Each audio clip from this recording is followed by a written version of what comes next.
இன்றைக்கு நான் உங்களோடு பேச இருக்கிற தலைப்பு சற்று நம்மை சீர்தூக்கி பார்ப்பதற்கான தலைப்பாக நான் பார்த்தேன். பாஸ்டர் 2 முறை சொன்னாங்க, ஆவியானவர் சபைக்கு சொல்லுகிறதை காதுள்ளவன். 2 தடவை சொன்னாங்க. வர்ஷிப் ஆரம்பிக்கிறப்ப சொன்னாங்க, பிரசங்கத்துக்கு முன்னாடியும் சொன்னாங்க.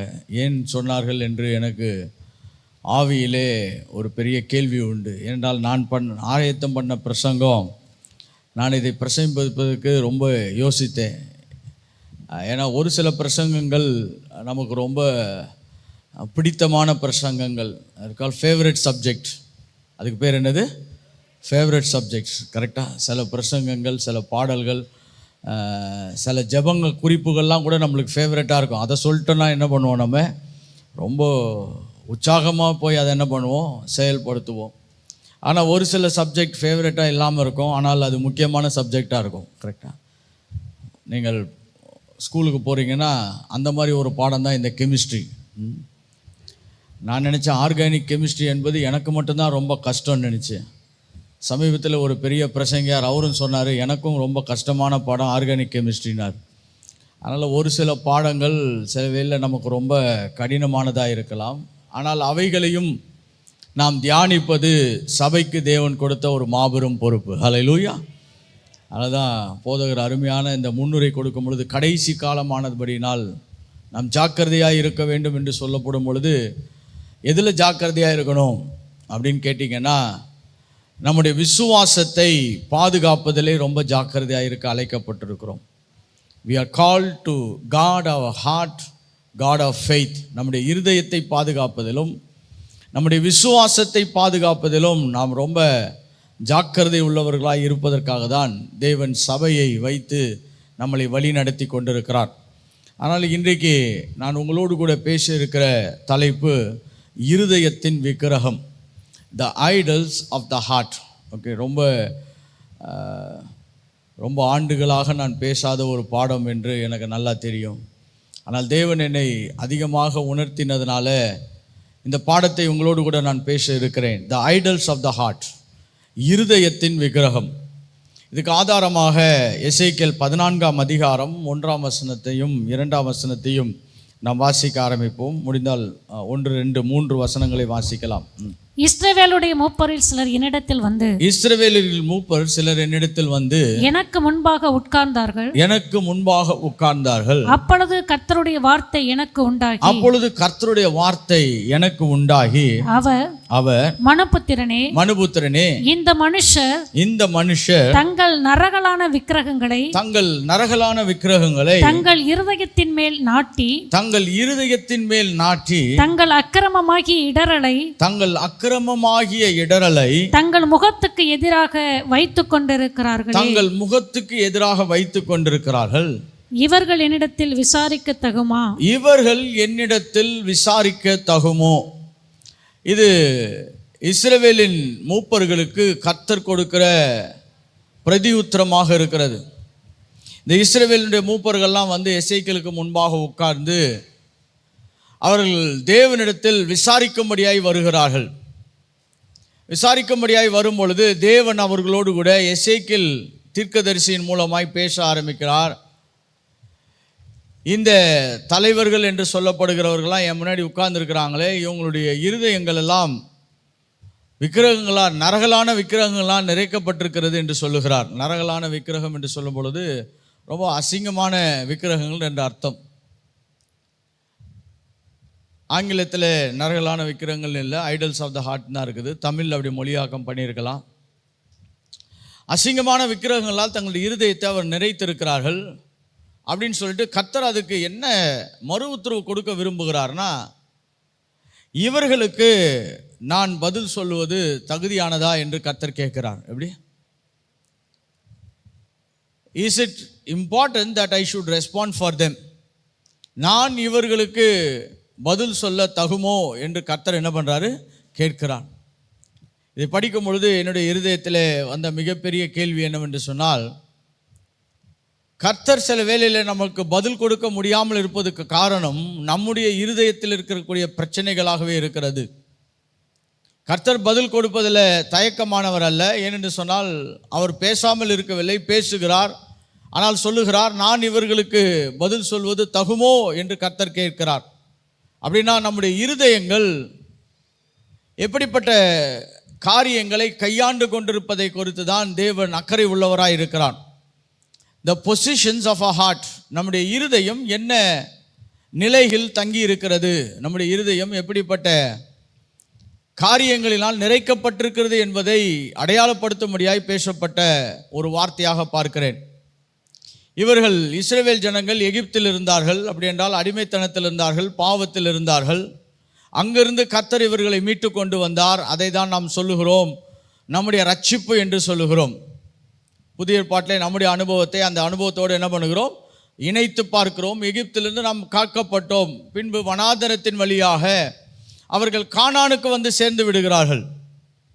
ஒரு தலைமுறை வனாந்தரத்தில் மரித்து போனாலும் இன்னொரு தலைமுறை கானானை வந்து சுகந்தரிக்கிறது. யோசுவாவின் காலகட்டங்களிலே யோசுவா நிலத்தை எல்லாம் சுகந்தரித்து அளவு போட்டு எல்லாருக்கும் பங்கு பங்காக பிரித்து ஒவ்வொரு கோத்திரங்களுக்கும் என்ன பண்ணுறார், அவர் பிரித்து கொடுத்து விடுகிறார். அப்படி என்றால் கர்த்தர் சொன்ன வாக்கு தத்தங்களை கண்ணார கண்டு அனுபவித்த சந்ததியார்கள் இவர்கள். ஹல்லேலூயா. They are the people who have seen the faithfulness of God in life. அவர்கள் தேவனுடைய உண்மைத்துவத்தை வாழ்க்கையில் பார்த்தவர்கள். ஆனால் இவர்கள் கானானிலே வந்த பொழுது தங்கள் இருதயத்திலே தேவனுக்கு விரோதமான செயல்களை செய்ய ஆரம்பித்தார்கள். ஆனால் தான் இந்த செய்தியானதும் இன்றைக்கு நம்மளோடு கூட திருச்சபையோடு கூட ஒத்துப்போன செய்தி என்று நம்ப விரும்புகிறேன். எப்படி நாமும் ரட்சிக்கப்பட்டு தேவனுடைய ஆசீர்வாதமாகிய கிறிஸ்துவுக்குள்ளாக நாம் வந்திருக்கிறோம். பாருங்க, பழைய ஏற்பாட்டிலே அவர்கள் கானானுக்குள்ளாய் வந்தார்கள். நாமோ இன்றைக்கு கிறிஸ்துவுக்குள்ளாக அந்த அன்பின் ராஜ்யத்துக்குள்ளாய் வந்திருக்கிறோம். ஹல்லேலூயா. இருளிலிருந்து விடுவிக்கப்பட்டு அன்பின் ராஜ்யத்துக்குள்ளாய் வந்து விட்டோம். எப்படி இஸ்ரவேல் ஜனங்கள் அவர்கள் கானானுக்குள்ளாக வந்த பிறகும் தங்களுடைய இருதயத்திலே சில பிரச்சனைகளை உடையவர்களாக இருந்தார்களோ, அதே போல ரட்சிக்கப்பட்ட மக்களுடைய இருதயத்திலும் பல பிரச்சனைகள் இருக்கக்கூடும் என்பதை தான் வேதாகமும் நம்மளுக்கு அடையாளப்படுத்தி காண்பிக்கிறது. அதுதான் பூமியிலே ரட்சிக்கப்பட்ட மக்கள் சந்திக்கிற 3 பிரச்சனைகள் என்று சொல்லுகிறோம். The 3 fronts that the Christian have to fight. 3 காரியங்களை ஒரு கிறிஸ்தவன் போராட வேண்டியவனாய் இருக்கிறான். முதலாவது, பிசாசை எதிர்த்து போராட வேண்டியவனாய் இருக்கிறான். இரண்டாவது, மாம்சத்தை எதிர்த்து என்ன பண்ண வேண்டியும், போராட வேண்டியவனாய் இருக்கிறான். மாம்ச சிந்தைகள் என்று சொல்லுகிறோம். மூன்றாவது, உலக வழக்கங்களை எதிர்த்து அவன் போராட வேண்டியவனாய் இருக்கிறோம். He has to fight the Satan, the flesh and the world. பிசாசையும் அவனுடைய ஆதிக்கங்களையும் எதிர்த்து போராட வேண்டியவனாய் இருக்கிறான். மாம்சத்தின் இச்சைகளை எதிர்த்து போராட வேண்டியவனாய் இருக்கிறான். உலகத்தையும் உலக வழக்கங்களையும் எதிர்த்து போராட வேண்டியவனாய் இருக்கிறான். அப்ப இதெல்லாம், இந்த போராட்டங்களை எல்லாம் ஒருங்கிணைத்து பார்க்கும் பொழுதுதான் இந்த இருதயத்தின் விக்கிரகங்களுக்கு ஒரு பெரிய இடம் உண்டாக்கப்படுகிறதை நான் பார்த்தேன். ரட்சிக்கப்பட்ட பிறகும் நம்முடைய இருதயம் தேவனுக்கு உரிய இடத்தையும் கனத்தையும் கொடுக்காமல் நாமே சில காரியங்களை விக்கிரகமாக மாற்றி அதை வணங்கி ஆராதித்து சேவை செய்து கொண்டிருக்க முடியும். அதை தான் இருதயத்தின் விக்கிரகம் என்று நான் வேதத்திலிருந்து சொல்ல விரும்புகிறேன். எல்லா போராட்டங்களுமே வெளியரங்கமாய் போராட்டங்கள் ஆரம்பிப்பதல்ல. Not every battle is a battle from outside. அன்றைக்கு தாவீது கோலியாத்தை போராடி ஜெயித்தான். அவன் கோலியாத் வெளியரங்கமாய் இருந்தான். ஆனால் சவுலுக்கு வந்த போராட்டம் பொறாமை, அது உள்ளே இருந்துச்சு. அது எங்கே இருந்துச்சு? உள்ளே இருந்துச்சு. So not every battle is an outside battle. Some battles are battle inside. ஒரு சில போராட்டங்கள் அது உள்ளே நடக்கிற போராட்டங்களாக இருக்கிறது. அதனால தான் இந்த இருதயமாகிய விக்கிரகத்தை குறித்து நான் உங்களோடு கூட இந்த காலை வேளையிலே பேச விரும்புகிறேன். இந்த இருதயத்திலே உள்ளான நிலைகளில் நடக்கக்கூடிய சில போராட்டங்களை நாம் அடையாளப்படுத்தி அதை சரிப்படுத்தி அதற்கு பதிலாக தேவனை அந்த ஸ்தானத்தில் கொண்டு வரும் பொழுது தேவன் நமக்கு பதில் கொடுக்கிறவராய் மாறிவிடுவார். ஹல்லேலூயா. இன்னைக்கு அநேக வேளைகளில் நம்முடைய கிறிஸ்துவ வாழ்க்கையில் இருக்கக்கூடிய ஏக்கங்கள் இல்லாவிட்டால் கேள்விகளுக்கெல்லாம் காரணம் என்னவென்று சொன்னால், எனக்கு ஏன் தேவன் பதில் கொடுக்க மாட்டார், எனக்கு ஏன் தேவன் பதில் கொடுக்க மாட்டார். மறுபடியும் அந்த 3வது வசனத்தை வாசிக்கலாம். எசேக்கியேல் 14ஆம் அதிகாரம் 3ஆம் வசனத்தை வாசிக்கலாம். மனுபுத்திரனே, இந்த மனுஷர் தங்கள் நரகலான விக்கிரகங்களை தங்கள் இருதயத்தின் மேல் நாட்டி தங்கள் அக்கிரமமாகிய இடறலை தங்கள் முகத்துக்கு எதிராக வைத்துக் கொண்டிருக்கிறார்களே, இவர்கள் என்னிடத்தில் விசாரிக்க தகுமா. அப்படின்னா இவங்க எங்கிட்ட இருந்து ஒரு பதில் கேட்டு பெற்றுக்கொள்வதற்கு இவர்கள் தகுதி உள்ளவர்களாக இருக்கிறார்களா? இன்னைக்கு நம்முடைய இருதயத்திலோ இப்படிப்பட்ட விக்கிரகங்கள் இருக்கும் என்று சொன்னால் தேவனிடத்திலிருந்து பதில் பெற்றுக்கொள்வதற்கு தகுதியற்ற நிலைகளை நாமே உருவாக்கி கொள்ளுகிறவர்களாய் மாறுகிறோம். இந்த இருதயத்தின் விக்கிரகம் என்பதை நான் சற்று விளக்க விரும்புகிறேன். ஏனென்றால் நமக்கு வெளியரங்கமான விக்கிரகங்கள் நிச்சயமாய் நன்றாய் தெரியும். ஏனென்றால் நாம் பிறந்த பூமி அப்படி, நாம் வளர்ந்த சமுதாயம் அப்படி, அநேக விக்கிரகங்களை நாம் பல இடங்களிலே பார்த்திருக்கலாம். ஆனால் வேதாகமும் இருதயத்தின் விக்கிரகம் என்று ஒன்றை சொல்லுகிறது. வெளியரங்கமான விக்கிரகத்தை நாம் கடிந்து கொள்ளலாம். அதற்கு இயேசுவின் நாமத்தை பயன்படுத்தி நாம் அதிகாரத்தை செலுத்தி ஜெபிக்கிறவர்களாய் திருச்சபையை தேவன் வைத்திருக்கிறான். ஆனால் இருதய விக்கிரகத்திலே நாட்டப்பட்டதை பிடுங்கக்கூடிய ஒரு முயற்சியிலே நாம் ஈடுபட அழைக்கப்பட்டிருக்கிறோம். அதனால் முதலாவது இருதய விக்கிரகம் என்றால் என்ன என்பதை நான் விளக்க விரும்புகிறேன். What is the idol of the heart? ஏன் இந்த செய்தியை சொல்ல வருகிறேன் என்று சொன்னால், இன்றைக்கி நம்முடைய மாற்றங்களுக்கு தேவையான ஒரு அடித்தளத்தை உண்டாக்க விரும்புகிறேன். I want to create a foundation for change. ஒரு மாற்றத்துக்கான அடித்தளத்தை உண்டாக்க விரும்புகிறேன். அதனால் இந்த செய்தியை கவனமாய் கேட்பீர் என்று சொன்னால் நிச்சயமாய் தேவன் நம்மோடு கூட அதிகமாய் இயங்குவது, அதிகமாய் செயல்படுவது சாத்தியமாகிவிடும். You will have God near your life. Hallelujah. தேவனை உங்கள் பக்கமாகவும் உங்கள் சார்பாகவும் உங்கள் அருகாமையிலும் உடையவர்களாய் மாறிவிடுவீர்கள். ஹல்லேலூயா. பாருங்க, இந்த பூமியில் அதுதான் இருக்கிறதுலே ஸ்லாக்கியமானது.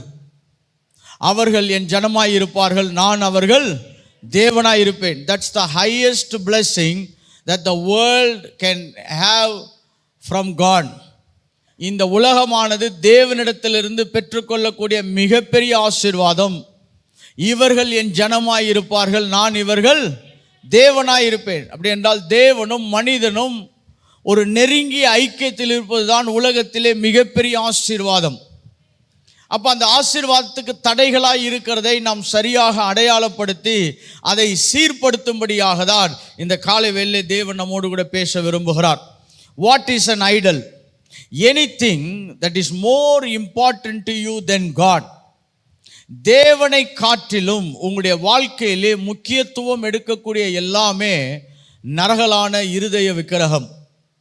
தேவனை காட்டிலும் உங்களுடைய இருதயத்திலே முக்கியத்துவம் எடுக்கக்கூடிய காரியங்கள் எல்லாம், அது ஒரு நபராக இருக்கலாம், அது ஒரு கிரியையாக இருக்கலாம், இல்லாவிட்டால் அது ஒரு கருத்தாக இருக்கலாம், இல்லாவிட்டால் அது உங்களுடைய விருப்பங்களாகவும் ஆசைகளாகவும் இருக்கலாம்.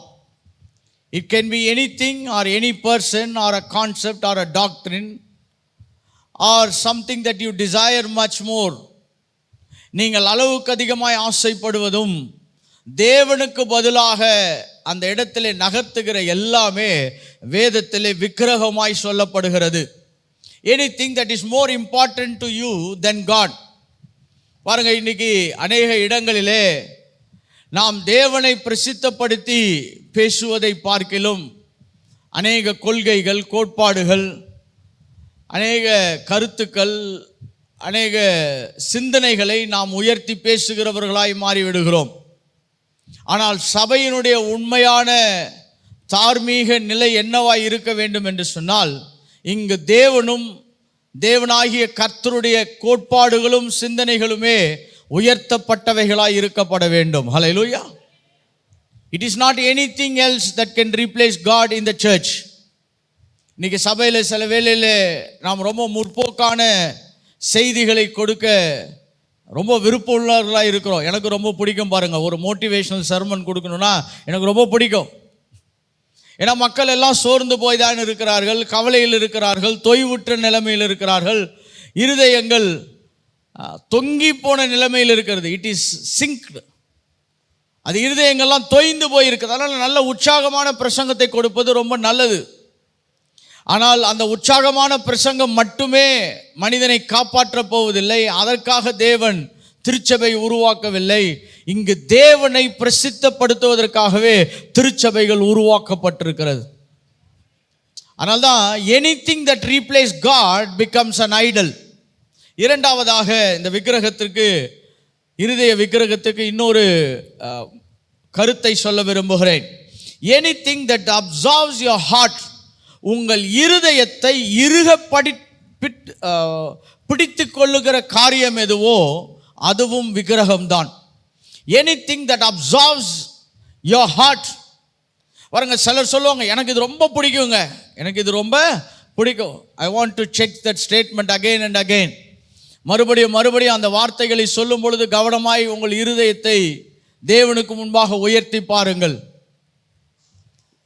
ஏன்னா anything that grips your heart or absorbs your heart, உங்கள் இருதயத்தை ஆழமாய் பிடித்து கொள்ளுகிறது எதுவோ அதுவும் விக்கிரகமாக தான் மாற்றப்படுகிறது. அதனால தான் ஜான் கால்வின் என்ற ஒரு அருமையான தேவனுடைய ஊழியக்காரர் சொன்னார், இருதயம் எப்படி இருக்கிறது என்று சொன்னால் அது விக்கிரகத்தை உண்டாக்குகிற தொழிற்சாலையாக இருக்கிறது என்று சொன்னார். The heart is a idol factory என்று சொன்னார். அநேக விக்கிரகங்களை உருவாக்கக்கூடிய இடம்தான் இந்த இருதயம் என்று சொன்னால். ஏன்னா இருதயம் ஒவ்வொரு காலகட்டங்களிலே ஒவ்வொன்றை என்ன பண்ணுகிறது, இறுக பிடித்து கொள்ளுகிறதா இருக்கிறது. இன்னொரு ஸ்டேட்மெண்ட் மூலமாக, இன்னொரு சொற்றொடரின் மூலமாக அந்த இருதய விக்கிரகங்களை நான் விளக்க விரும்புகிறேன். Anything that you imagine more than God, உங்கள் கற்பனையிலே தேவனையும் தேவனுடைய காரியங்களை தாண்டி எதையோ ஒன்றை அதிகமாக கற்பனை செய்து கொண்டிருப்பீர்கள் என்று சொன்னால் அதற்கு பேரும் விக்கிரகம்தான். அதற்கும் பேரு என்னது, விக்கிரகம்தான். Anything that you imagine more than God. பாருங்க, சிலர் என்னன்னா அந்த பகல் கனவு காண்கிறவர்களாக இருப்பாங்க. நான் அப்படியே போயிட்டு இதெல்லாம் செய்திடணும், அதெல்லாம் செய்திடணும், அப்படி ஒரு காரியத்தை நிறைவேற்றணும், இப்படி ஒரு காரியத்தை நிறைவேற்றணும், அப்படியே வெளிநாடு போயிடணும், அப்படியே அதில் இருக்கணும், இதில் இருக்கணும்.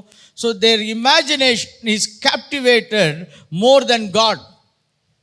எவரவர்களுக்கு சிந்தனை தேவனை தாண்டி அந்த கற்பனை மண்டலம் அவர்கள் தேவனுக்கு மிஞ்சி இடத்தை கொடுக்கிறார்களோ அதுவும் விக்கிரகமாக தான் இருக்கிறது. கடைசியாக ஒரு ஸ்டேட்மெண்ட் சொல்ல விரும்புகிறேன். This will clear our mind, நம்முடைய மனதை சுத்தப்படுத்துகிற ஸ்டேட்மெண்ட்டாக இருக்கும். Anything that you seek to give you what only God can give you. நீங்கள் எதையோ ஒரு காரியத்தை இது எனக்கு இது தரும் என்று சொல்லி அதிகமாய் நம்புவது, அதை கொடுக்கக்கூடிய வல்லமை தேவனிடத்தில் மட்டும்தான் இருக்கும். ஆனால் நீங்கள் மற்றவற்றை என்ன பண்ணுறீங்க, இது எனக்கு கொடுத்து விடும் என்று நம்புகிறீர்கள் பாருங்க, அதற்கு பேரும் விக்கிரகம்தான். இதுக்கு ஒரு எடுத்துக்காட்டு சொல்கிறேன். இப்போ என்னுடைய சொந்தக்காரர் ஒருத்தர் இருக்கிறாரு, இவர் நினச்சா எனக்கு எல்லாத்தையும் என்ன பண்ணிடுவார் பிரதர், தந்துடுவார் அப்படின்னு நீங்கள் நினைக்க ஆரம்பிச்சிங்கன்னா you are trying to get something what only God can give. தேவன் கொடுக்கக்கூடிய இடத்தை இன்னொருவர் கொடுக்க முடியும் என்று நினைக்கும் பொழுது அதுவும் என்னாகிறது, விக்கிரகமாய் மாறிவிடுகிறது. இந்த 4 ஸ்டேட்மெண்ட்டை நீங்கள் நினைவிலே வைத்து கொள்ளும்படி உங்களை அன்பாய் கேட்டுக்கொள்ளுகிறேன். ஏன்னா விக்கிரகம்னா நம்ம நினைச்சது எப்பயுமே என்னன்னா வெளியரங்கமான விக்கிரகங்களை தான் அதிகமாய் நம்ம என்ன பண்ணுறோம், கவனம் செலுத்துகிறோம். ஆனால் இருதயத்திலே இருக்கக்கூடிய விக்கிரகத்தை நாம் கவனம் செலுத்தாத பொழுது தேவனிடத்திலிருந்து பதில்களை பெறுவது ரொம்ப கடினமாக மாறிவிடுகிறது. ஏன்னா இருதயம் மாற்று திசையில் இருக்கும் பொழுது தேவன் நம்மோடு கூட இடைப்படுவது சவாலான நிலைகளுக்கு மாற்றப்படுகிறது. அதனால் தான் இன்றைக்கு நம்முடைய இருதயத்தை சீர்தூக்கி பார்க்கக்கூடிய ஒரு பிரசங்கத்துக்குள்ளாக உங்களை அழைத்து செல்ல விரும்புகிறேன். நிறைய பிரச்சனைகள் நம்ம நினைக்கிறோம் அது வெளியரங்கமான பிரச்சனைகள் என்று நினைக்கிறோம். என் பையன்தாங்க பிரச்சனை, எனக்கு சரியான ஒரு தொழில் அமையாதது தான் பிரச்சனை, இல்லாவிட்டால் எனக்கு பணத்தை நான் சம்பாதிக்க முடியாதது தான் பிரச்சனை, இல்லாவிட்டால் சில வெற்றிகளை நான் சந்திக்க முடியாதது தான் பிரச்சனை என்று நாம் நினைத்து கொண்டிருக்கலாம்.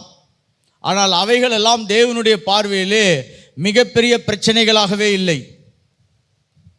தேவனுடைய பார்வையில் அவைகள்லாம் என்ன இல்லை, மிகப்பெரிய பிரச்சனைகளாகவே இல்லை. ஏன்னா நான் நூற்றுக்கணக்கான ஜெப குறிப்புகளை கேட்டிருக்கிறேன் பாருங்க.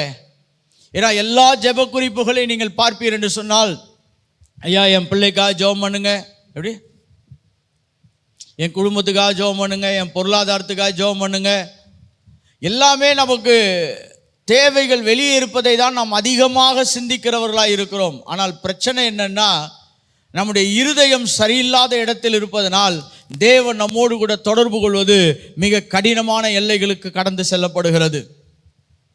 இதை நான் புரிந்து கொள்ளும்படியாக 1 யோவான் 2ஆம் அதிகாரம் 15ஆம் வசனத்திற்கு புதிய ஏற்பாட்டின் சம்பவத்திற்கு உங்களை அழைத்து செல்ல விரும்புகிறேன். யோவான் ஏன் இப்படிப்பட்ட ஒரு செய்தியை திருச்சபைக்கு எழுதுகிறார் பாருங்க. கலாத்தியர் நிருபமும் திருச்சபைக்கு தான் எழுதப்பட்டது, ரோமர் நிருபமும் யாருக்கு எழுதப்பட்டது? திருச்சபைக்கு தான் எழுதப்பட்டிருக்கிறது. அதே போல நான் சொல்லுகிறேன், இந்த நிருபத்தில் இருக்கக்கூடிய எல்லா செய்திகளுமே சபைக்கு ரொம்ப அவசியமானதும் முக்கியமானதும் சபையை பலப்படுத்தக்கூடிய செய்திகளாகவே இருக்கிறது. ஹல்லேலூயா. 1 யோவான் 2ஆம் அதிகாரம் 15ஆம் வசனத்தை வாசிக்கலாம் பாருங்க. உலகத்திலும் உலகத்தில் உள்ளவைகளிலும் அன்பு கூறாதிருங்கள். ஏன் இப்படி ஒரு ஸ்டேட்மெண்ட்டை யோவான் எழுத விரும்புகிறார்? ஏனென்றால் நாம் எதை அன்பு கூறுகிறோமோ அதை நாம் விக்கிரகமாக நம்முடைய இருதயத்திலே மாற்றிக்கொள்கிறோம். What you are is what you love. நீங்கள் யார் என்பதை, நீங்கள் எதை நேசிக்கிறீர்கள் என்பதை வைத்துதான் அடையாளப்படுத்தப்படுகிறது. What you are is what you love. நீங்கள் எதை நேசிக்கிறீர்கள் என்பதை வைத்துதான் நீங்கள் யாராய் இருக்கிறீர்கள் என்பது என்ன பண்ணப்படுகிறது? அடையாளப்படுத்தப்படுகிறது. இன்றைக்கு பூமியிலே மக்கள் நான் கர்த்தரை தாங்க நேசிக்கிறேன் என்று சொல்லும் பொழுது அவர்கள் தேவனைப் போல இருக்கிறவர்களாய் மாறிவிடுகிறார்கள். ஆனால் உலகத்தை நேசிக்கும் பொழுது அவர்கள் உலகத்தாராய் என்ன பண்ணி விடுகிறார்கள்? மாற்றப்பட்டு விடுகிறார்கள்.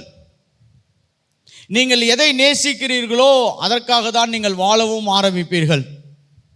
It determines what you live for. நீங்கள் எதை நேசிக்கிறீர்களோ அதற்கு தான் என்ன பண்ணுவீர்கள்? வாழவும் ஆரம்பிப்பீர்கள். நீங்கள் நேசிக்கிறது போல தான் நீங்கள் இருப்பீர்கள். நீங்கள் நேசிக்கிறதுக்காக தான் என்ன பண்ணுவீங்க? நீங்கள் வாழவும் ஆரம்பிப்பீர்கள். அதனால தான் யோவான் திருச்சபைக்கு சொல்லும் பொழுது ரொம்ப முக்கியமான ஒரு செய்தியை சொல்லுகிறார். To not love the world. உலகத்தில் என்ன பண்ணிடாதீங்க? அன்பு கூறாதிருங்கள். ஏனென்றால் இந்த அன்பானது உங்கள் இருதயத்திலே அந்த நரகலான விக்கிரகங்களை என்ன பண்ணும்? ஏற்படுத்திவிடும். பின்பு தேவன் உங்களோடு கூட இணைக்கப்படுவதற்கும், தேவன் உங்களோடு கூட பழகுவதற்கும், தேவன் உங்களுக்கு பதில் சொல்வதற்கும் பெரிய இடைவெளிகள் உண்டாக்கப்பட்டுவிடும். யோவான் அப்போஸ்தலர்களிலே நீண்ட நாள் வாழ்ந்து இந்த கடைசியாக சில நிருபங்களை எழுதின அப்போஸ்தலர் என்று சொல்கிறோம். அதனால் ஆதி திருச்சபைக்கு இந்த யோவானுடைய செய்தியானது ரொம்ப சவாலான செய்தியாக இருந்துச்சு. ஏன்னா பவுல் எழுதும் பொழுது நாம் கிறிஸ்துவுக்குள் யாராய் இருக்கிறோம் என்று எழுதினார். ஆனால் யோவான் நிருபத்தை எழுதும் பொழுது நாம் கிறிஸ்துவுக்குள்ளாக எப்படி வாழ வேண்டும் என்பதை ஞாபகப்படுத்தி எழுதியிருக்கிறார். ஹல்லேலூயா. நீங்கள் உலகத்தில் என்ன பண்ணாதீர்கள்? அன்பு கூறாதிருங்கள். நீங்கள் எதை நேசிக்கிறீர்களோ அதை தான் உங்களுடைய இருதயத்தில் என்ன பண்ணுவீங்க? நீங்கள் விக்கிரகமாய் மாற்றிக்கொள்வீர்கள். அதனால் தான் இன்றைக்குரிய செய்தியை இருதயமாகிய விக்கிரகம், இருதயத்தின் விக்கிரகத்தை நாம் எப்படி சரி பண்ணுவது என்பதை குறித்து நான் பேச விரும்புகிறேன். ஏன்னா இந்த இருதயமாகிய விக்கிரகத்தை நம்ம சரி பண்ணிட்டோம்னா அநேக தேவ தயவுகள் நிற்காமல் நம்முடைய வாழ்க்கையிலே தொடர்ந்து வரும். ஹல்லேலூயா. எத்தனை பேர் விரும்புகிறீங்க? அப்பப்போ ஆசீர்வாதம் தேவையில்லைங்க, தொடர்ந்து ஆசீர்வாதம் தேவை. எத்தனை பேர் விசுவாசிக்கிறீங்க? நம்முடைய வாழ்க்கை முழுவதுமே தொடர்ந்தேர்ச்சியான அற்புதங்களினால் நடத்தப்பட வேண்டும். தொடர்ந்து சில எதிர்மறையான சூழ்நிலைகளை சந்திப்பதல்ல, எல்லா எதிர்மறையான சூழ்நிலைகளையும் நாம் தொடர்ந்து ஜெயிக்கிறவர்களாய் மாற அழைக்கப்பட்டிருக்கிறோம். அதனால தான் இந்த இருதயத்தை நாம் விக்கிரகம் இல்லாமல் பார்த்து கொள்வது கர்த்தர் நமக்கு கொடுத்த மிகப்பெரிய பொறுப்பு. அப்போ இருதயத்தில் நாம் உலகத்தை நேசிக்க கூடாது என்பதை வேதாகமும் திட்டமும் தெளிவுமாய் நமக்கு சொல்லியிருக்கிறது. அப்போ இந்த உலகத்தை குறித்த கருத்தை நான் சொல்ல விரும்புகிறேன். ஏன் உலகத்தை நேசிக்கக்கூடாது, உலகம் என்றால் என்ன என்பதை ஞாபகப்படுத்த விரும்புகிறேன். அப்படி நம்முடைய இருதயத்தில் உலகம் ரொம்ப வேரூன்றி இருந்து அது நம்முடைய வாழ்க்கையின் விக்கிரகமாக இருக்கும் என்று சொன்னால், இந்த காலை வேளையிலே அதை நாம் பிடுங்கி போட்டு அந்த இடத்துல தேவனை ஸ்தாபிக்கிறவர்களாய் நாம் மாறப்போகிறோம். எத்தனை பேர் விசுவாசிக்கிறீங்க? இப்போ சில வேளையில் பாருங்கள், நம்ம டாக்டர்கிட்ட போகும் பொழுது என்னால் மூச்சு விட முடியல, எப்படி என்னால் படுக்க முடியல, அப்புறம் எனக்கு படபடன்னு இருக்குது, இப்படிப்பட்ட நிறைய சிம்டம்ஸ்லாம் நம்ம டாக்டர்கிட்ட சொன்னோன்னு வச்சுக்கோங்களேன். என்னென்னா நிறைய மருத்துவ சூழ்நிலைகளில் கடந்து சென்றிருக்கிறேன். இதெல்லாம் நீங்கள் சொன்னீங்கன்னா அவர் இம்மிடியட்டாக, ஓ படபடன்னு இருக்குதா, உங்களுக்கு வேர்க்குதா, உங்களுக்கு படுக்க முடியலையா, மூச்சு விட முடியலையா எல்லாம் கேட்டுட்டு உடனே மாத்திரை எழுத மாட்டார். என்ன பண்ண மாட்டார்? உடனே மாத்திரை எழுத மாட்டார். அப்படி யாராவது எழுதுனாங்கன்னா அது ரொம்ப பிரச்சனையான மாத்திரை. ஏன்னா இம்மீடியட்டாக என்ன பண்ணுவாங்கன்னா, உங்களுடைய இருதயத்தின் நிலைமையை அவர்கள் கண்டறிய ஆரம்பிப்பார்கள். இம்மீடியட்டாக உங்கள் ஹார்ட் கார்டியோ டயக்னஸ்குள்ளே போயிடுவாங்க. உங்களுடைய இருதயம் எப்படி செயல்படுகிறது என்பதை குறித்து என்ன பண்ணுவாங்க? ஆராய்ச்சிக்குள்ளாய் போவார்கள். இன்றைக்கி அதே போல தான் நிறைய கிறிஸ்தவர்கள் என்னுடைய வாழ்க்கையில் இது பிரச்சனை, அது பிரச்சனை, எனக்கு பண பிரச்சனை, எங்களுக்கு இது பிரச்சனை, எங்களுக்கு சூழ்நிலைகள் சரியில்லை, சாதகமாக இல்லை, எல்லாமே கடினமாக இருக்குது, இதெல்லாம் சொன்ன உடனே சரி அப்போ எல்லாம் ஜெபம் பண்ணுங்க சரியாயிடும் என்று சொன்னால் இன்னும் நம்ம தீர்வான ஆராய்ச்சிக்குள்ளாய் போகவில்லை என்ற அர்த்தம். நான் நிச்சயமாய் ஜெபத்தை விசுவாசிக்கிறேன். நேற்று நீங்கள் வேதாகமாக பயிற்சி பள்ளிக்கு வந்திருந்தீங்கன்னா நான் ஜெபத்தை குறித்து பேசினேன். ஜெபத்தை விசுவாசிக்கிறேன், விசுவாசத்தை விசுவாசிக்கிறேன். Hallelujah. You and need have faith. உங்களுக்கும் எனக்கும் விசுவாசம் அவசியமாக இருக்கிறது. ஞானம் கேட்டிங்கன்னா அதுவும் அவசியம். அதே போல் இருதயத்தின் நினைவுகளும் ரொம்ப முக்கியமானவைகள். அப்போ இருதயத்தை சரி பண்ணிட்டீங்கன்னா, அதனால தான் ஹார்ட் மெடிசின் கொடுத்த உடனே பாருங்கள், மூச்சு வாங்குறது நிற்குது, படபடன்னு வர்றது நிற்குது, வேர்த்து கொட்டுறது என்ன பண்ணுது நிற்குது. இதெல்லாம் நிற்கிறது ஏன்னா இந்த ஹார்ட், இந்த சதையாகிய இருதயத்தில் ஏதோ ஒரு பிரச்சனை இருந்தால் அது வேறு ஏதோ ஒரு இடத்துல என்ன பண்ணுகிறது, அது காண்பிக்க ஆரம்பிக்கிறது. அதே போல் நம்முடைய இருதயத்தில் ஆவிக்குரிய நிலைகளிலே பிரச்சனை இருக்கும் என்று சொன்னால் அதுவும் மாம்ச ரீதியாக பல இடங்களில் என்ன பண்ணுகிறது, அது காண்பிக்க தொடங்குகிறது. ஹல்லேலூயா. பாருங்க, வயிறு வலிக்குதுன்னு சொன்னீங்கன்னா அது வெறும் அடையாளம் தான், அது பிரச்சனை கிடையாது. ஜுரம் கூட என்னன்னா அது வெறும் அடையாளம் தான், அது பிரச்சனை கிடையாது. ஆனால் ஜுரத்துக்கு பின்பாக இருக்கக்கூடிய வியாதி தான் என்னது, பிரச்சனை. அந்த மாதிரி நம்முடைய இருதயம் சரியாக நிலையில் இல்லாத பொழுது நாம் வெளியரங்கமான தோற்றத்தை எவ்வளோதான் சரி பண்ணாலும் அவைகள் மாற்றத்தை என்ன பண்ணாது, ஏற்படுத்தாது. அதனால தான் யோவான் நேரடியாக அவர் பிரச்சனைக்குள்ளாய் கடந்து போயிட்டார். நேராக வசனத்தை எழுதும் பொழுது ரொம்ப தெளிவாக எழுதிட்டாரு, do not love this world. இந்த உலகத்தை நீ என்ன பண்ணாத, அன்பு கூறாதே என்று எழுதி இருக்கிறார். முதலாவது இந்த உலகம் என்றால் என்ன என்பதை நான் சற்று சொல்ல விரும்புகிறேன். உலகம் என்பது இந்த உலகத்தின் அமைப்புகளை குறித்து பேசுகிறது. பாருங்க, உலகம் என்று வேதத்தில் சொல்லப்படும் பொழுது மூன்று நிலைகளிலே அவைகள் சொல்லப்பட்டிருக்கலாம். தேவன் இவ்வளவாய் உலகத்தில் என்ன பண்ணார், அன்பு கூர்ந்தார் அப்படின்னு சொல்லப்படும் பொழுது என்ன பாஸ்டர், கர்த்தரே உலகத்தை அன்பு கூர்ந்திருக்கிறாரு, நம்மளை போய் கர்த்தர் என்ன சொல்றார், உலகத்தை அன்பு கூறாது. அவர் என்ன சொல்றாருன்னா, இந்த முழு உலகத்தையோ ரட்சிப்புக்குள்ளாய் நடத்தும்படியாக தேவன் என்ன பண்ணியிருக்கிறாரு, அன்பு கூர்ந்திருக்கிறார். ஹல்லேலூயா. அப்புறம் இந்த உலகத்தில் இருக்கிற பொருட்களை எல்லாம் கூட உலகம் என்று தான் சொல்லுகிறது. the people of this world, வேதாகமத்தில் அப்படி ஒரு கருத்தும் பதியப்பட்டிருக்கிறது. கர்த்தர் ஜனங்களை அன்பு கூர்ந்தார். பாருங்க, கர்த்தர் மிருகங்கள் எல்லாம் உண்டாக்கினார், பறவைகள் எல்லாம் உண்டாக்கினார், ஊரும் பிராணிகளை உண்டாக்கினார், நல்ல செடி கொடி மரங்களை உருவாக்கினார், அழகான பூக்களையும் தேவன் உருவாக்கி இருக்கிறார். அப்போ இதெல்லாம் நம்ம நேசிக்க கூடாதா பாஸ்டர்னா? இதெல்லாம் உருவாக்கப்பட்டது, இதெல்லாம் தேவனால் உருவாக்கப்பட்டது. அதனால தான் நீங்கள் இயற்கையை ரொம்ப ரசிக்கும் பொழுது படைத்தவரே நீங்கள் ரசிக்க ஆரம்பிக்கிறீர்கள். ஹல்லேலூயா. அப்போ இங்கே சொல்லப்பட்ட உலகம் என்ன பாஸ்டர் அப்படின்னு கேட்டிங்கன்னா, இது உலகம் தேவன் இல்லாமல் உருவாக்குகிற திட்டங்களை குறித்து பேசி கொண்டிருக்கிறது. A system or an order of things which is done apart from Christ.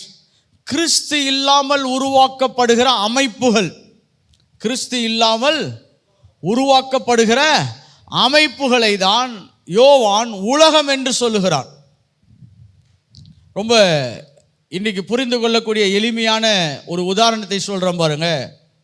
கர்த்தர் மனுஷனை ஆணும் பெண்ணுமாக உருவாக்கினார். கரெக்டா? கர்த்தர் எப்படி உருவாக்கினார்? மனுஷனை ஆணும் பெண்ணுமாக உருவாக்கினார். அவர் சொன்னார், மனிதன் தனியாக இருப்பது நல்லதல்ல, அவனுக்கு ஒரு ஏற்ற துணையாகிய ஒரு ஸ்திரீயை கர்த்தர் அவனுக்கு என்ன பண்ணார்?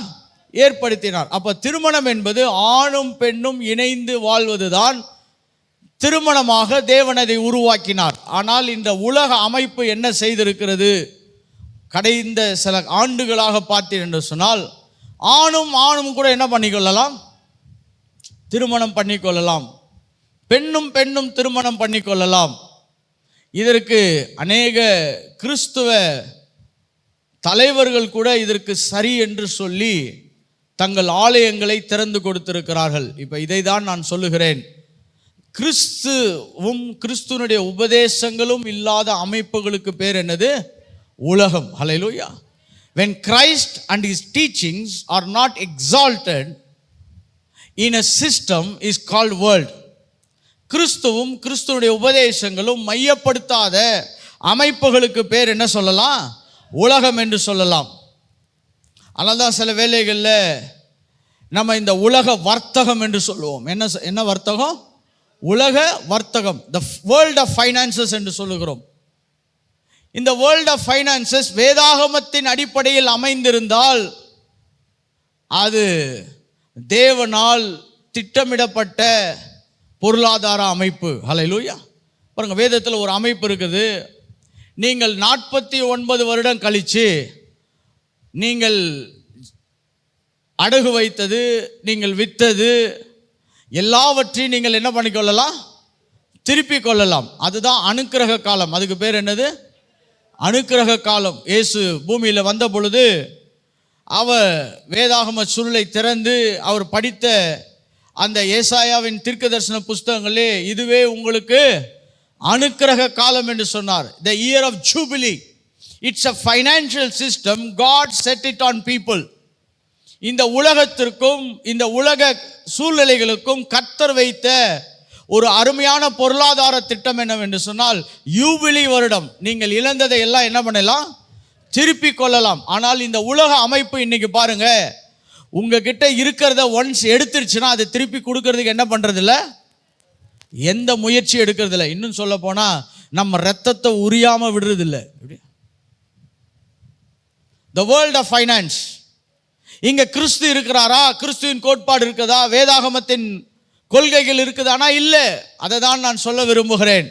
கிறிஸ்து இல்லாததும் கிறிஸ்துவினுடைய போதனைகள் இல்லாததும் வேதாகமத்தின் கோட்பாடுகள் இல்லாத அமைப்புகளுக்கு பேர் என்னது? உலகம். ஆனால் இந்த உலகத்தை மக்கள் அதிகமாக என்ன பண்ண முடியும்? நேசிக்க முடியும். அதனால தான் யோவான் அதை திட்டமும் தெளிவுமாக சொல்லுகிறார். தேவன் இல்லாத எந்த திட்டங்களையும் தீர்மானங்களையும் அமைப்புகளையும் நீங்கள் அதிகமாக என்ன பண்ணாதீர்கள்?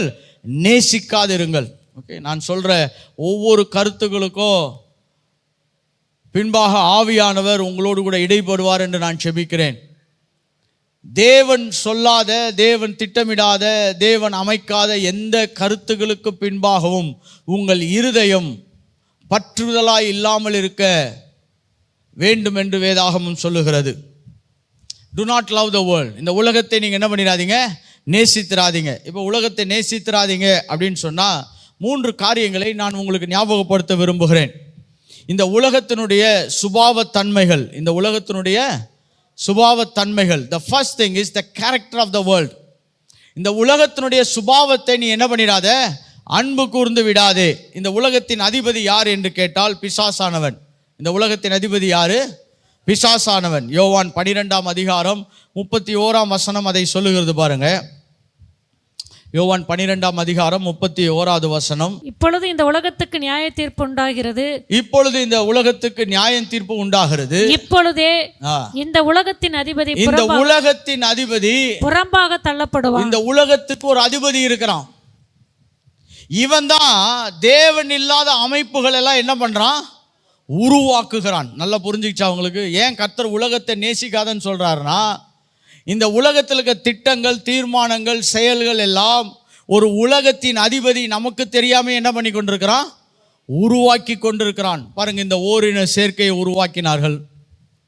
அப்புறம் சிசு கொலைகள், ஓகே, அபார்ஷன், எப்படி, இதெல்லாம் நிறைய கண்ட்ரியில் லீகலாகவே என்ன பண்ணப்பட்டிருக்குது, கையாளப்பட்டிருக்கிறது. இப்படி நிறைய காரியங்களை இந்த உலகம் என்ன பண்ணி கொண்டிருக்கிறது, உருவாக்கி கொண்டிருக்கிறது. கொலைகள், கொள்ளைகள், போர்கள், நிறைய போர்கள்லாம் கூட இந்த உலகத்தின் அதிபதி தான் ஆரம்பித்து வச்சிருக்கிறான். எப்படி நம்ம நினைக்கிறோம் யாரோ கொஞ்சம் பேர் சண்டை போட்டுன்னு இருக்கிறாங்க. இல்லை, அவன் திருடவும் கொல்லவும் அழிக்கவும் வருகிறான். அதனால தான் உலகத்தின் அதிபதி இந்த உலகத்தை அவன் ஆளுகை செய்வதில் ரொம்ப திட்டமிட்டு கவனம் செலுத்தி கொண்டிருக்கிறான். இந்த உலகத்தின் அதிபதி எப்படி இந்த உலகத்தை வணைகிறான் என்று சொன்னால், பை ஹிஸ் பிலாசபி, மனோ தத்துவத்தின் மூலமாக இந்த உலகத்தை வணைகிறான். அப்படி என்றால் மனிதர்களை கிறிஸ்து இல்லாமல் சிந்திக்கக்கூடிய ஒரு சமுதாயத்தை உருவாக்குகிறான். ஓகே, தேவன் இல்லாத ஒரு சமுதாயத்தை என்ன பண்றான், உருவாக்க முயற்சி செய்கிறான். கிறிஸ்து உயர்த்தப்படக்கூடாது, கிறிஸ்துவனுடைய சித்தம் உயர்த்தப்படக்கூடாது, கிறிஸ்துவனுடைய நோக்கம் பேசப்படக்கூடாது என்பதில் இவன் ரொம்ப கருத்தாக இருந்து அதுக்கு மாற்று கருத்தை என்ன பண்ணுகிறான், இட்ஸ் எ பிலாசபி. அவன் அதிபதியாய் இருக்கிறான், அவன் மனோ தத்துவங்களை உருவாக்குகிறவனாய் இருக்கிறான். ஏன் இப்படிப்பட்ட மனோ தத்துவங்களெல்லாம் உருவாக்குறாங்கன்னா, நீங்கள் எப்படி வேணாலும் வாழலாம், 15 வயசுக்கு மேலே 16 வயசுக்கு மேலே நீங்கள் செய்கிறதெல்லாம் கரெக்டு தான். எப்படி இந்தியாவில் இன்னும் 18 வயசு வச்சுருக்கிறாங்க, பல நாடுகளில் 16ஆக மாற்றிக்கொண்டார்கள். நீ எப்படி வேணாலும் வாழலாம், எந்த கோட்பாடு இல்லை, இப்போ நீ எடுக்கிறது தான் முடிவு என்று சொல்லி என்ன பண்ணப்படுகிறது, உலகம் சில தத்துவங்களையும் கோட்பாடுகளையும் என்ன பண்ணுகிறது, கொஞ்சம் கொஞ்சமாய் கொண்டு வருகிறது. எதற்கு இதெல்லாம் பிசாசு செய்கிறான் என்று சொன்னால், உங்களையும் என்னையும் தேவனை விட்டு பிரிப்பதற்காகவே அவன் அதை செய்து கொண்டிருக்கிறான். ஏன் உலகத்தை நேசிக்க கூடாது என்று சொன்னால், நீங்கள் 2 எஜமானனுக்கு என்ன பண்ண முடியாது, ஊழியம் செய்ய முடியாது. ஒருவனை நேசித்து ஒருவனுக்கு ஊழியம் செய்து இன்னொருவரை என்ன பண்ணணும், பகைக்க வேண்டும். அப்போ நீங்கள் உலகத்துக்கு அன்பு கூர்ந்தீர்கள் என்று சொன்னால் ஆட்டோமேட்டிக்காக நீங்கள் தேவனை என்ன பண்ணுவீர்கள், பகைக்கிறவர்களாய் மாறிவிடுவீர்கள். நீங்கள் உலகத்தில் இருக்கக்கூடிய பிரம்மாண்டங்கள், உலகத்தில் இருக்கக்கூடிய ஆசா பாசங்களை எல்லாம் ரொம்ப பெருசாக பார்க்க ஆரம்பிச்சிட்டிங்க வச்சுக்கோங்க. You will not love God. இன்னைக்கு ஏன் திருச்சபை தேவனை நேசிப்பதில் குறைந்து போயிருக்கிறதுனா, நாம் உலக அமைப்புகளை அதிகமாய் நேசிக்க ஆரம்பித்து விட்டோம். உலகத்தினுடைய கோட்பாடுகள், தேவன் இல்லாத கோட்பாடுகளை நம்முடைய இருதயத்திலே முக்கியத்துவப்படுத்துகிறவர்களாய் மாறுவதனால தான் நாம் தேவனை நேசிப்பது ரொம்ப கடினமாக மாறிவிடுகிறது. அதிகமாக ஜெபம் பண்ண முடியல, அதிகமாக பைபிள் படிக்க முடியல, அதிகமாக உபவாசிக்க முடியல, ஜெப கூட்டங்களுக்கு என்ன பண்ண முடியல, வர முடியல. நீங்கள்லாம் நினைப்பீங்க இதெல்லாம் இந்த காலத்தில் எல்லாம் பிரச்சனை பார்த்து இல்லை, இந்த காலத்தில் இருதயம் அவ்வளோ பிரச்சனையாக மாறி இருக்குது. எல்லாம் பக்கத்தில் பார்த்து சொல்லுங்கள், இந்த காலத்தில் இருதயம் அவ்வளோ பிரச்சனையாக மாறி இருக்குது. உலகம் எப்பயும் போல தான் இருக்குது, அது அந்த காலத்துலேருந்து இப்படி தான் இருக்குது. கரெக்டாக சில பேர் சொல்லுவாங்க, இப்போல்லாம் ரொம்ப பாவம் வந்துச்சு பதர், ஏன் முதல்ல இல்லையா? எப்படி முதலையும் தான் இருந்துச்சு, அது வேற ஸ்டைலில் இருந்துச்சு. ஆனால் அப்போ நிறைய பேருடைய இருதயம் தேவன் பக்கமாக இருந்தது. ஆனால் இன்றைக்கு இருதயங்களோ உலகத்தை நேசிக்கிறதா என்ன பண்ணப்பட்டிருக்குது, மாற்றப்பட்டதா இருக்கிறது. அதனால தான் ரோமர் 12ஆம் அதிகாரம் 2ஆம் வசனத்தை வாசிக்கலாம் பாருங்க. ரோமர் 12ஆம் அதிகாரம் 2ஆம் வசனம். நீங்கள் இந்த பிரபஞ்சத்திற்கு ஒத்த வேஷம் நீங்கள் தெரியாமல் இந்த பிரபஞ்சம் அப்படி என்று சொன்னால் இந்த உலகத்திற்கு திட்டங்கள், தீர்மானங்கள், செயல்கள், அமைப்புகளின் மேலே என்ன பண்ணிருக்காருங்க? ஒத்த வேஷம் தெரியாமல். இந்த வசனத்தை எடுத்து நம்ம அநேக வேலைகளில் வெளியரங்கமான ஆடைகள், வெளியரங்கமான சீரமைப்புகளில் நம்ம ரொம்ப கவனம் செலுத்திட்டோம். எப்படி? ஆனால் இந்த உலகம் என்பது வெளியில் கொஞ்சம்தான் இருக்குது. எப்படி? வெளியில் எப்படி இருக்குது? கொஞ்சம்தான் ஒட்டிக்கிட்டு இருக்குது. ஆனால் உலகம் எங்கே ஒட்டிகிட்டு இருக்குது? அதிகமாக இருதயத்தில் தான் இருக்குது.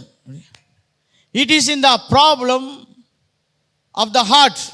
அல்லதான் நான் ஆங்கிலத்தில் ஒரு ஸ்டேட்மெண்ட் சொல்லுவேன் பாருங்க, the heart of the problem is the heart. எல்லா பிரச்சனையினுடைய மைய பிரச்சனையே இருதயம்தான்.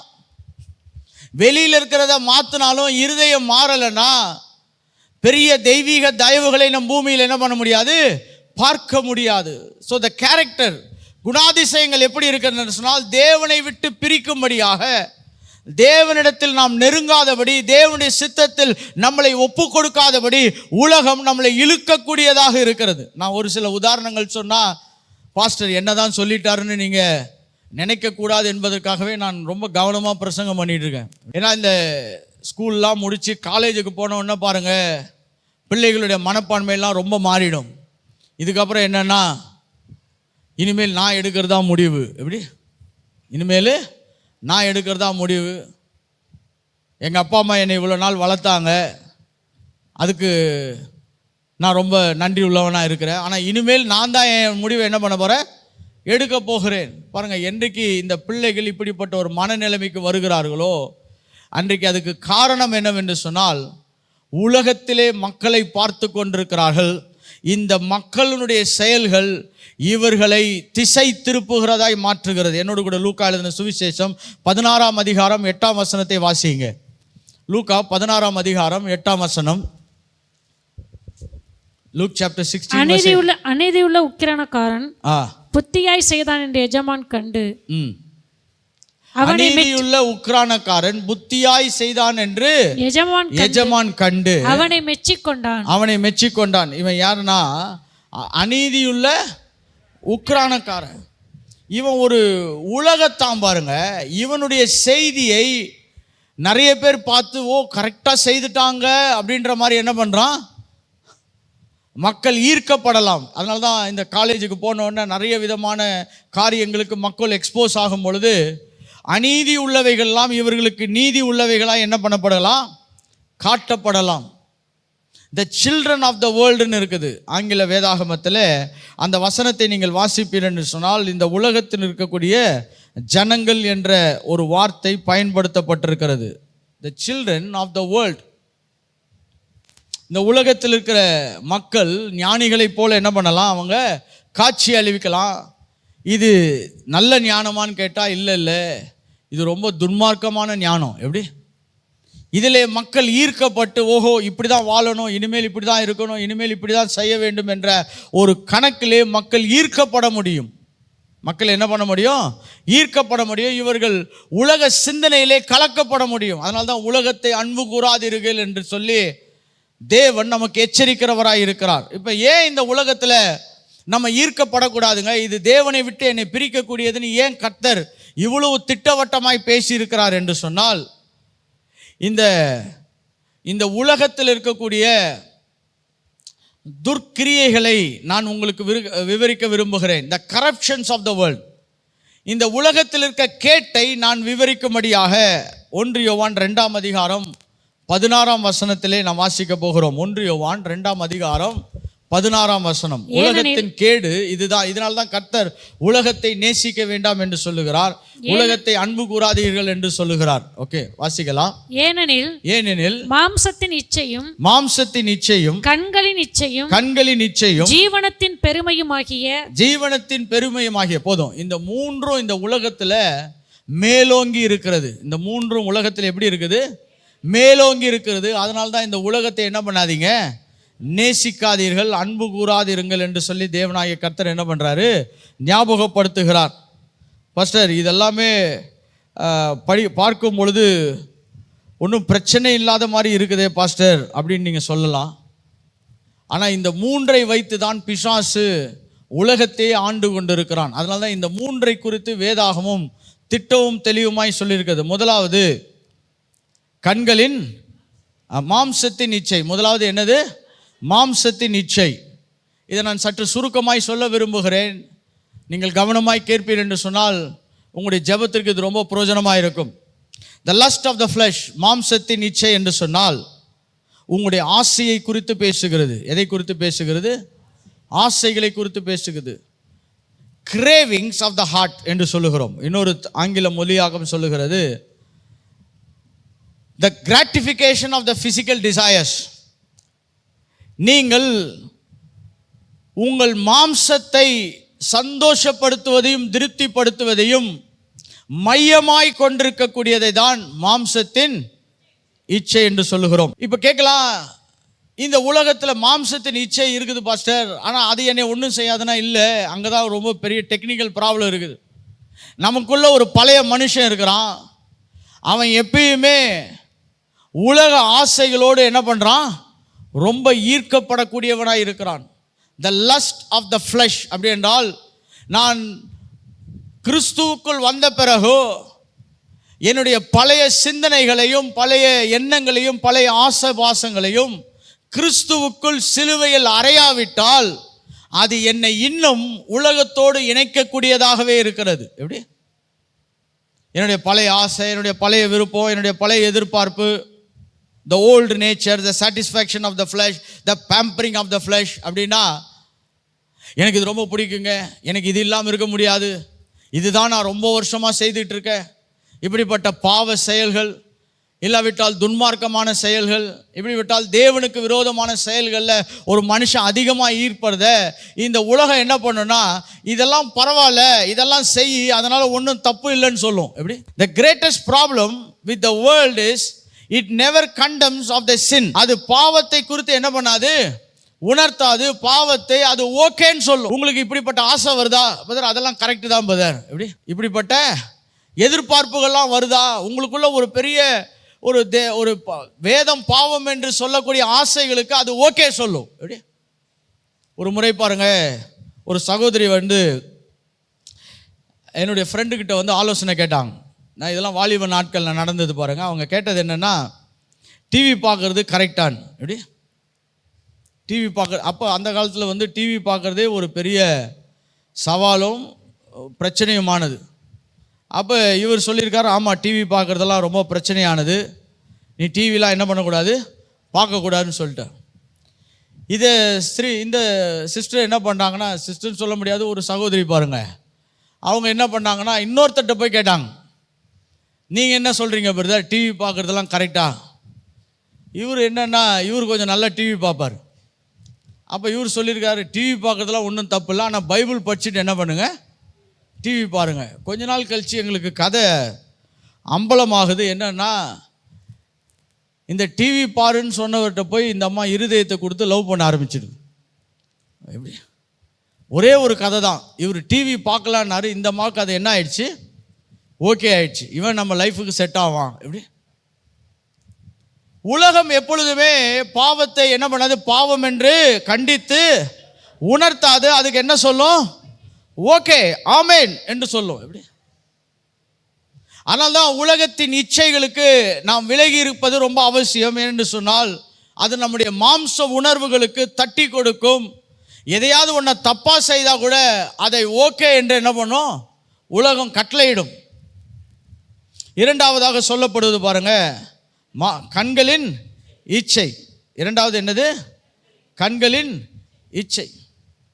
இது எதை குறித்து பேசுகிறதுன்னு சொன்னால், நான் பார்க்கிறதெல்லாம் எனக்கு வேணும். எப்படி? The first thing deals with fashion. அது உங்களுடைய ஆசைகளை பொறுத்தது. இரண்டாவது, இது உங்களுடைய சவதரிப்புகளை பொறுத்தது. It's possession. எல்லாம் பார்க்குறதெல்லாம் எனக்கு வேணும், இதை வாங்கிடணும், அதை வாங்கிடணும். கரெக்டா? அது எனக்கு தேவை, இது எனக்கு தேவை. கரெக்டா? அது இல்லைன்னா எனக்கு வாழ்க்கை செட் ஆகாது, இது இல்லைன்னா வாழ்க்கை எனக்கு செட் ஆகாது என்று சொல்லி எல்லாவற்றையும் சுகந்தரிப்பதில் இருதயம் என்ன பண்ணும், ரொம்ப இன்ட்ரெஸ்டாக ட்ராவல் ஆகும். சில பேருக்கு பாருங்கள், பூமியில் எனக்கு இது ரொம்ப பிடிக்கும், அது ரொம்ப பிடிக்கும் என்று சொல்லி they are consumed. அவர்கள் என்ன பண்ணுகிறாங்க, ஒரு பொருளை குறித்து மிகவும் என்ன பண்ணப்படுகிறார்கள், ரொம்ப கவனமாய் ஈர்க்கப்பட்ட நிலையில் மாற்றப்படுகிறார்கள். That is call the lust of the eyes. எதையோ ஒன்றை பார்த்தா அவங்களுக்கு ரொம்ப பிடிக்கும். இன்னைக்கு ஒரு மனுஷன்ட்ட போய் கர்த்தர்கிட்ட நீங்கள் இருக்கிறது ரொம்ப முக்கியமா, நீங்கள் வெற்றி அடைகிறது முக்கியமான்னு கேட்டிங்கன்னா நிறைய பேர் என்ன சொல்லுவாங்கன்னா, எதை சொல்லுவாங்க உங்களுக்கே தெரியுது பாருங்க, கர்த்தரோடு இருக்கிறது நல்லது தான், ஆனால் வெற்றி தான் அதை விட என்னது ரொம்ப ரொம்ப முக்கியம் என்று சொல்லுவார்கள். இதான் பாருங்க கண்களின் இச்சை. ஏன்னா நம்ம நிறைய பேருடைய வெற்றியை பார்க்குறோம், அவர்கள் ரொம்ப பிரம்மாண்டமாய் வாழ்கிறது, நல்ல பெரிய வாகனங்கள், பெரிய வசதியான சூழ்நிலையெல்லாம் அவங்க யூஸ் பண்ணுறதை பார்த்த உடனே நமக்கும் அப்படிப்பட்ட ஒரு ஆசைகள் என்ன பண்ணப்படுகிறது, ஏவப்படுகிறது. உலகம் இதை தான் விற்பனை செய்து கொண்டிருக்கிறது. பாருங்க, கோடிக்கணக்கான பணங்களை மக்கள் அட்வர்டைஸ்மெண்ட்டில் செலவு பண்ணுறாங்க. ஏன்? கோடிக்கணக்கானது. நீங்கள் இன்றைக்கி கிரிக்கெட் மேட்ச் பார்த்தீங்கன்னா பில்லியன்ஸ் கணக்கில் அட்வர்டைஸ்மெண்ட்டுக்கு செலவு பண்ணுறாங்க. ஏன்னு சொன்னால் அதை பார்த்துட்டு ஒரு பையன் போய் இல்லாட்டி ஒரு சின்ன பொண்ணோ போய் என்ன பண்ண அந்த பொருளை வாங்கும்.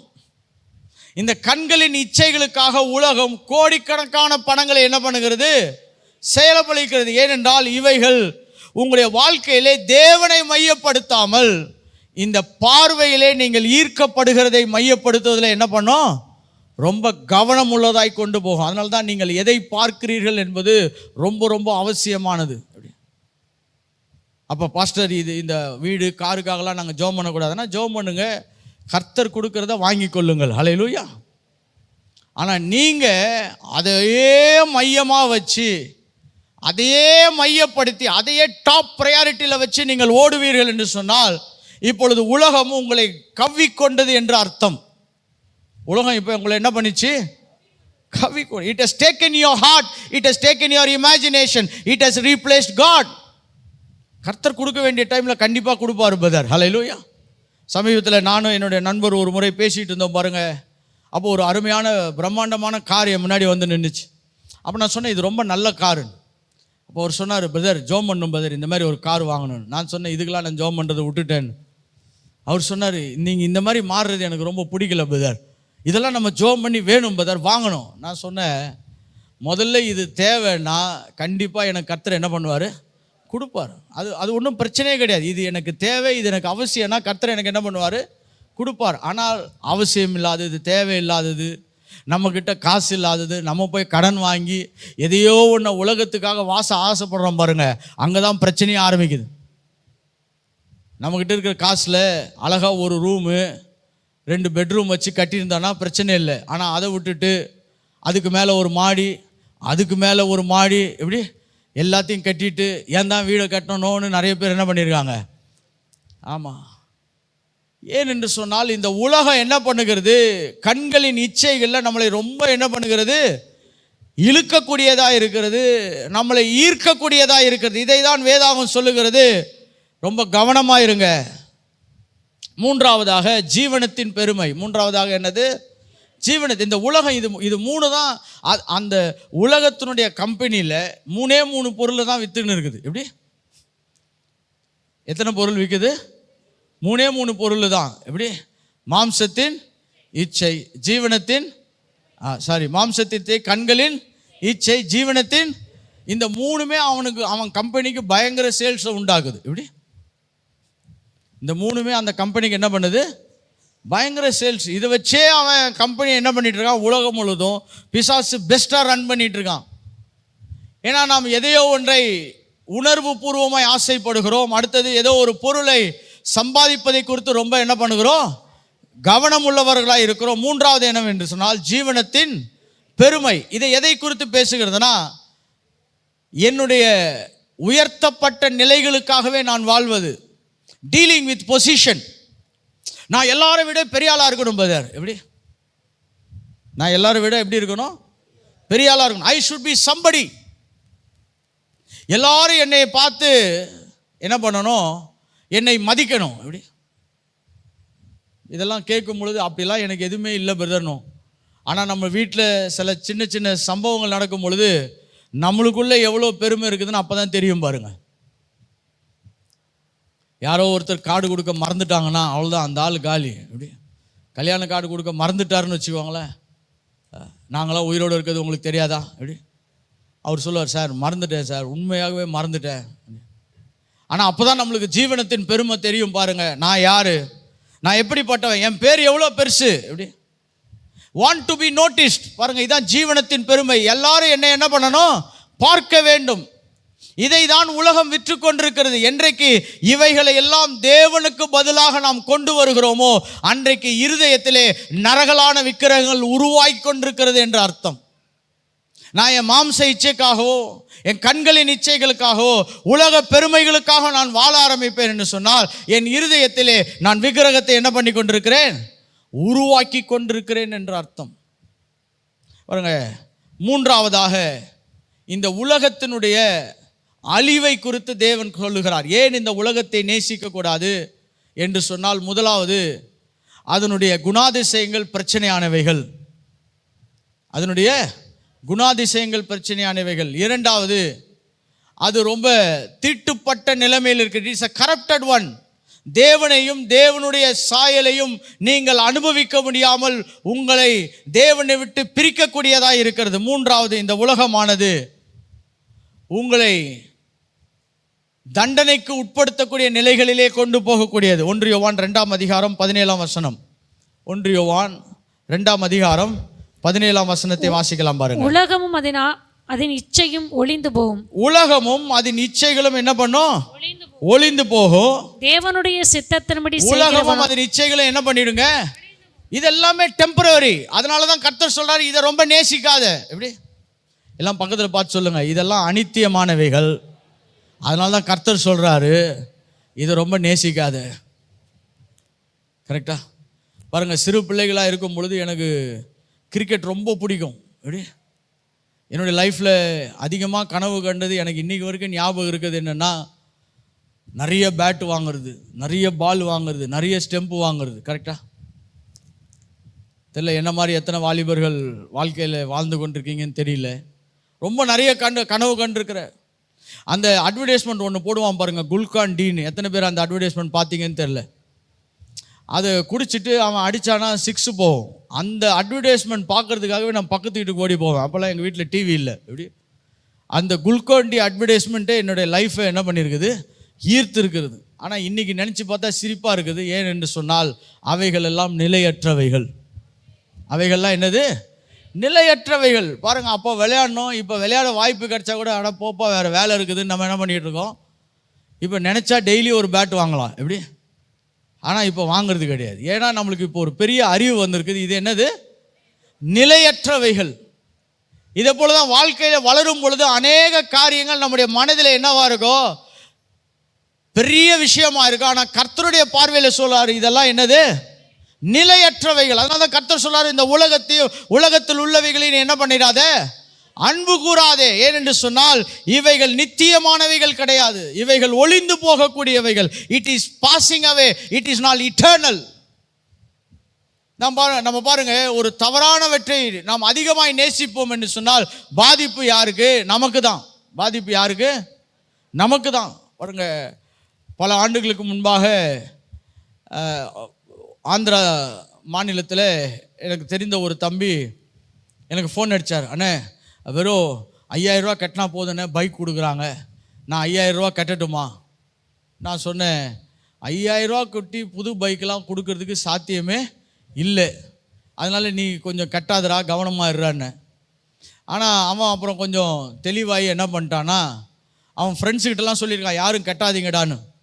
இவனுங்கெல்லாம் எத்தனைனா, ஒரு பைக்கு காசு கட்டல, 2 பைக்கு 3 பைக்குக்கு என்ன பண்ணுறது, காசு கட்டுறது. கடைசியில் யாருக்குமே பைக்கு வரல. ஏனென்று சொன்னால் நமக்கு நல்லா தெரியும், இது என்ன கிடையாது, நித்தியம் கிடையாது. இது என்ன கிடையாது, நித்தியம் கிடையாது. இதெல்லாம் ஒளிந்து போகக்கூடிய பிளான்கள்.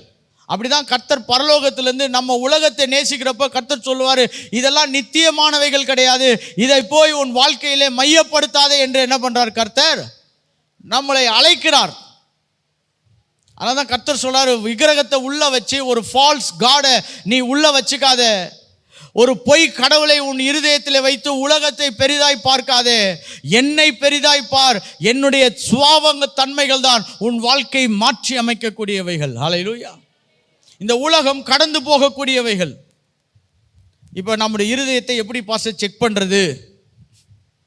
நான் என்னுடைய லைஃப்பில் எனக்கு உலகத்தின் மேலே ஈர்ப்பு இருக்குதா இல்லையான்னு எப்படி நான் செக் பண்ணுறது? உங்களுக்கு சில கேள்விகளை கொடுக்க விரும்புகிறேன். நீங்கள் உங்களை நீங்களே கேட்டுக்கொள்ளுங்கள்.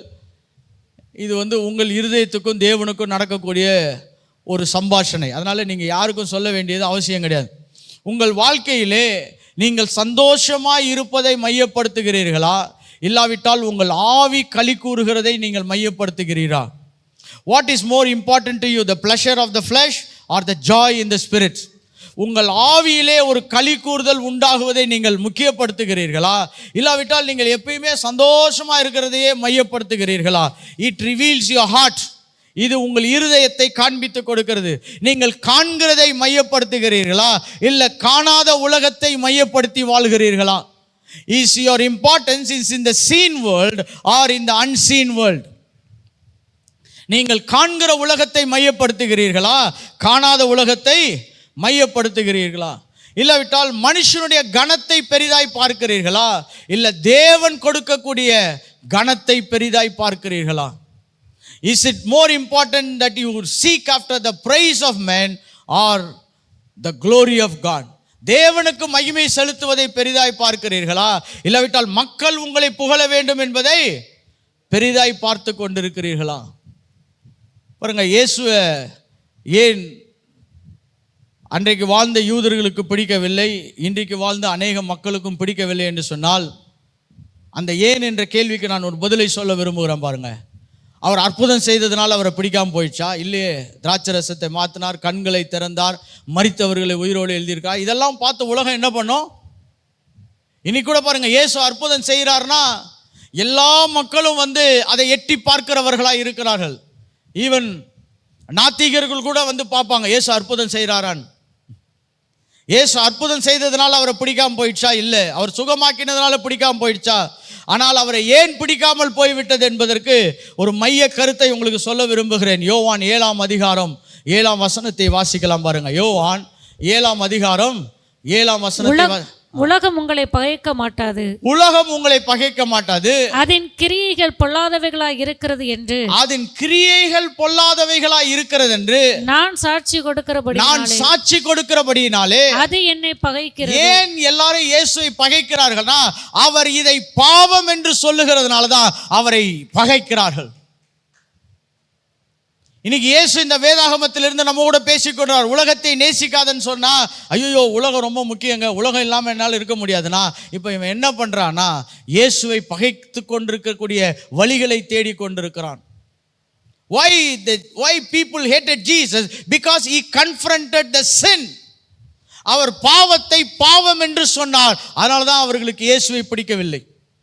அற்புதம் செய்ததெல்லாம் பிரச்சனை இல்லை, வியாதியஸ்தரை விடுதலையாக்குனது பிரச்சனை இல்லை, பிசாசின் பிடியில் இருந்துக்க அவங்கள பிரச்சனையாக்குனது விடுதலையாக்குனது பிரச்சனை இல்லை. ஆனால் அவர் பாவத்தை பாவம் என்று சொன்னார். இன்னைக்கு நம்முடைய இருதயத்தில் கூட பாருங்க, தேவனாகிய கர்த்தர் ஆவியானவர் நம்முடைய இருதயத்தில், நீ உலகத்தை ரொம்ப நேசிக்கிற, உலகத்தை நீ மையமாய் வச்சிருக்கிற, எனக்கு பதிலாக நீ உலகத்தை தான் ரொம்ப கவனமாக தேடிக்கொண்டிருக்கிறாய் என்ற அந்த எண்ணங்களை உங்களுக்குள்ளாய் போடுவார் என்று சொன்னால், இப்பொழுதே நாம் மனம் திரும்புவதற்காய் கர்த்தர் நம்மை அழைக்கிறார். ஹல்லேலூயா. நான் சொல்கிறேன் பாருங்க, இந்த ஒரு இடத்துல நாம் மனம் பொருந்தி செவி கொடுத்தால் தேசத்தின் நன்மைகளை புசிப்போம். எத்தனை பேர் விசுவாசிக்கிறீங்க? என் இருதயத்தை உலகத்துக்கு ஒப்பு கொடுக்காமல், உலகத்தை நேசிப்பதற்கு நான் இடம் கொடுக்காமல், என்னுடைய ஆசபாசங்களை கிறிஸ்துவுக்குள்ளாக கொண்டு வர நான் என்னை முயற்சி செய்யும் பொழுது தேவன் உலகத்தை ஜெயிக்கக்கூடிய கிருபைகளை எனக்கு கொடுக்கிறார். ஹல்லேலூயா. நான் சொல்ற தேவனுடைய திட்டத்தில் என்னன்னா, அவரை நேசியுங்கள், அவர் உங்கள் தேவைகள் எல்லாம் சந்திப்பார். ஹல்லேலூயா. அதான் மத்தேயுல சொல்றார் பாருங்க, seek ye first the kingdom of God. நீ தேவனுடைய ராஜ்யத்தை என்ன பண்ணு? முதலாவது தேடு. மற்ற எதையுமே முதலாவது என்ன பண்ணாத, வைக்காத. இவைகள் எல்லாம் கர்த்தர் உனக்கு என்ன பண்ணுவாரு? நம்ம என்னன்னா மற்றதெல்லாத்தின் மேல ரொம்ப கரம் வைத்துட்டு கவனம் வைத்து விட்டு அப்புறமா கர்த்தரை தேடுறது. கர்த்தாவே நீர் எப்படியாவது இதை கொடுப்பீரா? ஆனால் தேவனுடைய கோட்பாடு என்னவென்று சொன்னால், உங்கள் இருதயத்தில் இருக்கிற விக்கிரகங்களை நீங்கள் நாட்டி இருந்த அந்த விக்கிரகத்தை பிடுங்கி போடுவீர்கள் என்று சொன்னால் கர்த்தர் உங்களுக்காகவும் எனக்காகவும் வழக்காடுகிறவராய் மாறுவார். ஹல்லேலூயா. நம்ம அப்படியே எழும்பி நிற்போம், தேவனை நோக்கி பார்ப்போம். ஒரு சில நிமிடங்கள் நம்முடைய இருதயத்தை பரிசோதிக்க நாம் ஒத்துழைக்க ஆவியானவர் நம்மை அழைக்கிறார். பாருங்க, இது வேற யாருக்கும் பிரசங்கம் கிடையாது. உங்க பக்கத்தில் இருக்கவங்களுக்கான பிரசங்கம் கிடையாது, உங்க வீட்டில் இருக்கவங்களுக்கான பிரசங்கம் கிடையாது, யாரோ ஒருவருக்குரிய பிரசங்கம் கிடையாது. இது அவங்களுக்கு கேட்டிருந்தா அவங்களுக்கு நல்லதா இருக்கும், என் பிள்ளைங்க கேட்டிருந்தா நல்லதா இருக்கும், எங்க வீட்டில் இருக்கவங்க கேட்டா நல்லதா இருக்கும். அதுக்காய் தேவன் பேசல, ஆவியானவர் பேசுகிறதை சபை கேட்க கடவுது என்று சொல்லி தேவன் நம்மோடு கூட பேசியிருக்கிறார். நம்முடைய இருதயத்திலே விக்கிரகமாகிய அந்த இருதய உலகத்தை வைத்திருப்போம் என்று சொன்னால், கர்த்தாவே இதை நான் பிடுங்க விரும்புகிறேன், கர்த்தாவே இதற்கு பதிலாக நான் உம்மை அந்த இடத்துல சாட்சியாக வைக்க விரும்புகிறேன். கர்த்தாவே மாம்சத்தின் இச்சைகள், கண்களின் இச்சைகள், ஜீவனத்தின் பெருமைகளுக்காய் நான் வாழ்ந்து கொண்டிருப்பேன் என்று சொன்னால், ஊரே நான் மதிக்கணும்பா, எல்லாரும் என்னை நேசிக்கணும், எல்லாரும் என்னை அன்பு கூற வேண்டும் என்பதற்காக நான் உலகத்தோடு கூட ஒத்து போய் கொண்டு இருந்தால், இந்த உலக பொருட்கள் மீது நான் மோகமாய் ஓடிக்கொண்டு இருந்தால், கர்த்தாவே இன்றைக்கு என் இருதயத்தை உம் பக்கமாய் திருப்ப விரும்புகிறேன். இந்த பூமியிலே நித்தியமானவர் நீர்தான் கர்த்தாவே. The most important thing is you, Lord. கர்த்தாவே, காணக்கூடியவைகள் முக்கியமானவைகள் அல்ல, அவைகள் இந்த பூமியில நாங்கள் இருக்கிற வரைக்கும் எங்களுக்கும் மற்றவர்களுக்கும் பிரயோஜனமாய் இருக்கிறது. ஆனால் நீரே தேவனாகிய கர்த்தராய் இருக்கிறீர். You are the most important thing of my life. கர்த்தாவே, என் இருதயத்தில் உமக்கு பதிலாக நான் வேற எதையோ ஒரு நபரையோ கொண்டு வந்திருந்தால், இருக்கிற அநேக வாலிபர்களுக்கு நான் உங்களுக்கு ஒரு அன்பான அழைப்பை கொடுக்கிறேன். உங்கள் இருதயத்தை தேவனுக்கு பதிலாக வேற ஒவ்வொருவரையும் வாழ்க்கையிலே முதன்மைப்படுத்தி விடாதீர்கள். உங்களுடைய படிப்பு காரியங்களை நன்றாக படிங்க, ஆனால் தேவன் இல்லாத படிப்பு நிச்சயமாய் பெரிய மாற்றங்களையும் வெற்றிகளையும் கொண்டு வராது. அதே போல தேவன் அனுமதிக்காத திருமணங்கள், தேவன் அனுமதிக்காத உறவுகளினாலே பெரிய மாற்றங்களை பூமியில் சந்திக்க முடியாது. அப்ப சொல்லணும், கர்த்தாவே இந்த உறவுகளை எல்லாம் தாண்டி நீர்தான் ரொம்ப முக்கியமானவர் அப்பா.